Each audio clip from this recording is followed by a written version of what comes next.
ایک ملک ہے ملائیشیا، سنا ہے نام آپ حضرات نے؟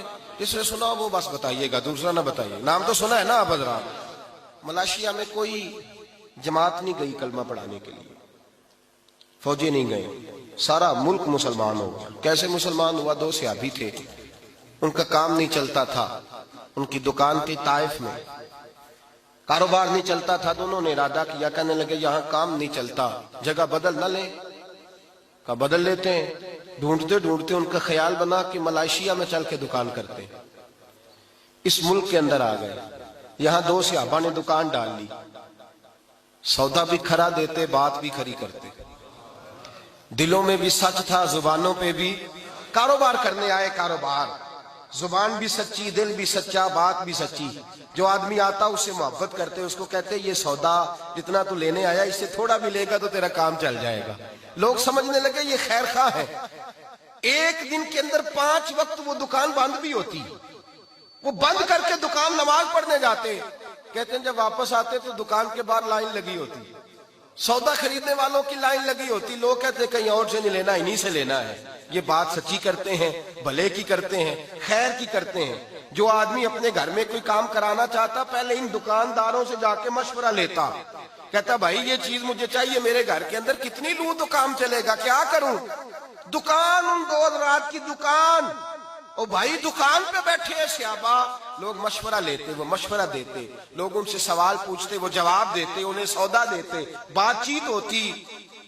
لوگ ان سے پوچھتے ہم نے تو دھرتی دیکھی ہے، تم جیسے نہیں دیکھے، ہم نے زمانہ دیکھا ہے، بڑی بڑی دکانوں پہ گئے ہیں، تم جیسے نہیں دیکھے، تم کون ہو؟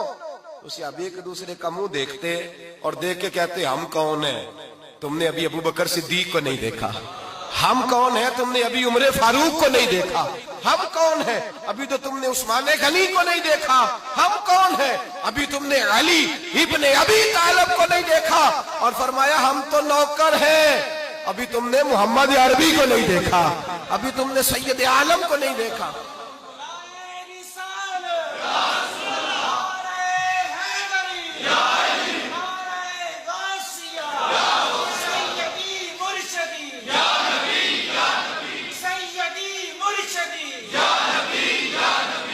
کہتے ابھی تم نے دیکھا ہی کہاں ہے، ابھی تم نے ہمارے محبوب کو دیکھا نہیں۔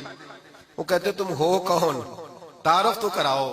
انہوں نے کہا کہ ہم رائی ہوتے ہیں، ہم چودھری ہوتے ہیں، چیمہ صاحب ہوتے ہیں، چٹھا صاحب ہوتے ہیں، ہم جناب انصاری صاحب ہوتے ہیں۔ یہ تعارف نہیں کرایا۔ کہا تم کون ہو؟ کہنے لگے ہمارا تعارف یہ ہے کہ ہم محمدی ہوتے ہیں، ہمارا تعارف یہ ہے کہ ہم مسلم ہوتے ہیں، ہم مومن ہوتے ہیں، ہم حضور کا کلمہ پڑھنے والے ہوتے ہیں۔ 2 بندوں نے دکان ڈالی، جا کے مسجد نہیں ڈالی، خانقاہ نہیں، مزار نہیں، دکان ڈالی، اور سارے کا سارا ملک کلمہ پڑھ کے مسلمان ہو گیا۔ بھئی میری بات سنیں نا، یہ روز بروز ایک بات بڑی تکلیف دہ ہے، لیکن کرنا بھی بڑا ضروری ہے۔ بیداری امت کانفرنس میں آنے والے میرے بھائیوں، ایک بات بڑی ضروری ہے۔ مسلمان کو جب بھی نقصان پہنچا ہے، پہلے اندر سے غدار بکے ہیں، لوگوں نے ایمان بیچا ہے، لوگوں نے ایمان بیچا ہے۔ کسی نے 2 کروڑ کا، کسی نے 10 کروڑ کا، کسی نے 20 کروڑ کا، کسی نے 2 ارب کا ایمان بیچا۔ ایمان حضرت عبداللہ بن حذافہ کو روم کے بادشاہ نے جب پکڑا تو کہنے لگا بول تیری قیمت کیا ہے، کیا لے گا؟ آپ فرمانے لگے میں جب صبح اٹھتا ہوں تو دعا کرتا ہوں اے اللہ جب میں مروں تو میرا خاتمہ ایمان پہ کرنا، میرا خاتمہ ایمان پہ کرنا۔ فرمایا جو دولت میرے پاس ہے وہ تیرے پاس کہاں سے آ گئی؟ میں ایماندار ہوں، یہ سب سے بڑی دولت ہے۔ میرے بھائی یاد رکھیں، سب سے پہلی بات یہ ہے بحیثیت مسلمان، بحیثیت مومن، بحیثیت ایک رسول اللہ کے غلام کے، ہمیں اپنے خیالات کے اندر، سوچوں کے اندر، ہمیں اپنے مزاج کے اندر ایک دوسرے کے ساتھ ہمیں تھوڑا سا نرمی پیدا کرنی پڑے گی، ہمیں پورے طور پر اپنی تربیت کرنا ہوگی۔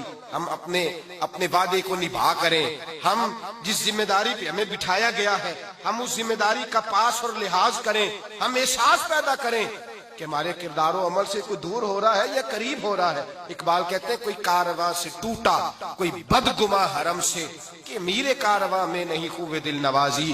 کہا کوئی ایسا ہے ہی نہیں، کوئی ہے ہی نہیں جو پورا پیار کرے، اس لیے لوگ ٹوٹ جاتے ہیں کہ ہمارے مزاجوں میں تلخی ہے. ہم اپنے کردار کو، اپنے عمل کو، اپنے حضرت عبداللہ بن جبیر نے کلمہ پڑھا، تجارت کرتے تھے، جانور خریدا کرتے تھے، بیچا کرتے تھے، کلمہ پڑھا. نبی کریم صلی اللہ تعالی علیہ وسلم سے کہنے لگے جریر ابن عبداللہ حضور کوئی وظیفہ؟ تو میرے حبیب نے فرمایا ہر بندے کی خیر خواہی کرنا، کسی کا نفع کرنے کی کوشش کرنا، کسی کا بھلا کرنے کی کوشش، سوچنا تیری طرف سے کسی کو فائدہ، ایسا شجر سایہ دار بننا کہ کوئی آئے تو پھل کھائے، کوئی آئے تو تیرے سائے میں بیٹھے، کوئی آئے تو تیری ٹھنڈی چھاؤں کی بات کرے. فیض الدین النصیحہ، میرا سارا دین خیر خواہی ہے، میرا سارا دین بھلائی ہے، بھلے کی بات کرنا، خیر کی بات کرنا. حضرت جریر ابن عبداللہ رضی اللہ تعالیٰ عنہ فرماتے میں جانور خریدا کرتا تھا، بیچا کرتا تھا. پہلے دن گیا ایک یہودی سے گھوڑا خریدا، 3 دینار کا سودا طے ہو گیا. آپ فرماتے مجھے اس نے دے دیا، میں نے اس سے لے لیا. جب میں نے گھوڑے کی لگام پکڑی تو وہ بڑا میرے پیچھے چلنے لگا. میں نے کہا یہ تو بڑا اچھا ہے، یہ تو بڑا نرم ہے، یہ تو تنگ نہیں کرے گا، یہ تو گھر میں بھی رکھا جا سکتا ہے، اس لیے کہ یہ بھاگتا نہیں، یہ جو ہے شرارت نہیں کرتا. کہتے ہیں یہ تیرا گھوڑا 3 دینار کا نہیں بھائی، یہ 6 دینار کا ہے، اس لیے کہ یہ بڑا اچھا ہے. یہ بات کہتے ہی چھلانگ لگا کے گھوڑے پہ بیٹھے. جب اسے بگایا تو کہنے لگے یہ سواری کے لیے بھی بڑا اچھا ہے، یہ دیکھو اس نے ضد ہی نہیں کی، مجھے بیچنے دیا ہے، یہ تو 9 دینار کا ہے. یہودی کو 9 دینار دیے. اور جب جریر ابن عبداللہ پلٹے تو یہودی نے آواز دی، کہنے لگا جریر وہی بیپاری ہے تو یا کوئی نیا ہے؟ تو وہی ہے یا کوئی نیا ہے؟ آپ فرمانے لگے یار میں وہی ہوں. تو کہا یار تو 3 دینار کا تو نے خریدا تھا، تو لے جاتا، یہ تو 6 دینار کیوں دے رہا ہے؟ حضرت جریر ابن عبداللہ رو پڑے، فرمانے لگے پہلے میں صرف بیوپاری تھا، اب میں ساتھ محمدی بھی ہو گیا ہوں، اب میں ساتھ رسول اللہ کا غلام بھی ہو گیا ہوں، اب میں غلام مصطفیٰ بھی ہو گیا ہوں. اور کریم نے میرے ساتھ وعدہ کیا ہے، وعدہ لیا ہے مجھ سے کہ میں خیر خواہی کروں گا، بھلا کروں گا. میں نے 9 دینار کا خریدا ہے، بازار جاؤں گا تو 12 کا بیچوں گا، 3 دینار کا مجھے پھر نفع ملے گا، میں تجھے دھوکہ کیوں دوں؟ یہ کہہ کے جیسے ہی سواری کا رخ پھیرا وہ یہودی چھلانگ لگا کے پیچھے بیٹھ گیا. کہنے لگا بازار بعد میں جانا، پہلے مجھے بھی ذرا رسول اللہ کا دیدار کرا دے، مجھے بھی وہاں لے جا.